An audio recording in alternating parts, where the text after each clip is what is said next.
The federal government has leveled new economic sanctions. They are meant to combat what it calls destabilizing actions against Palestinian civilians in the West Bank. CBC's Karina Roman is on this story, and she and Andrew discussed what's in the sanctions and their significance.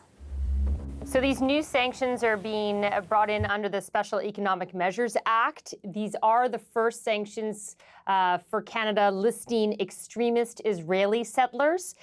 This was a commitment that the government made in early February. So we're talking a number of months here before we're actually hearing the names listed.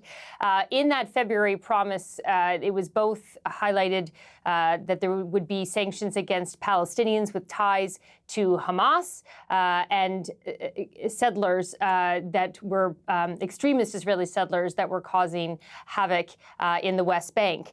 Today, we're hearing 4 names that are listed. I'm going to try to pronounce them, Andrew. David Kai Chazdai, Yinon Levy, Zvi Bar Yosef, and Moshe Sharvit are the 4 that are listed, and they are said to have been engaged directly or indirectly in violence or violent acts against Palestinian civilians and their property.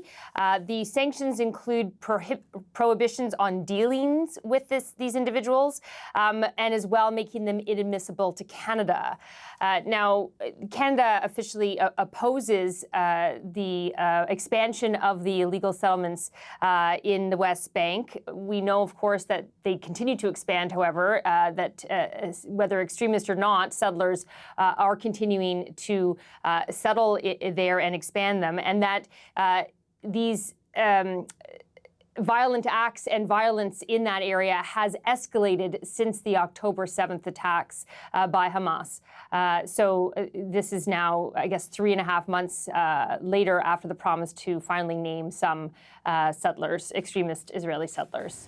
And so, Karina, how significant are these sanctions, and what's the kind of political discussion going around over this? Well, of course, the news release says they're significant, the government claiming that they're significant. They are, as I mentioned, long promised. So, questions remain about why it took this long to come up with 4 names.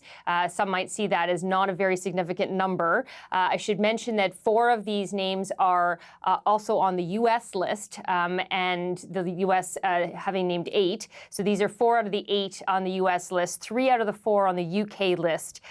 In terms of impact, I guess that remains to be seen when we don't know how many dealings there are between these individuals and Canadians, or whether they would have had any desire to come to Canada now that they're inadmissible anyway. So it does, I think this does open the government to some criticism that this is more symbolic than concrete, but it will be a wait and see kind of thing.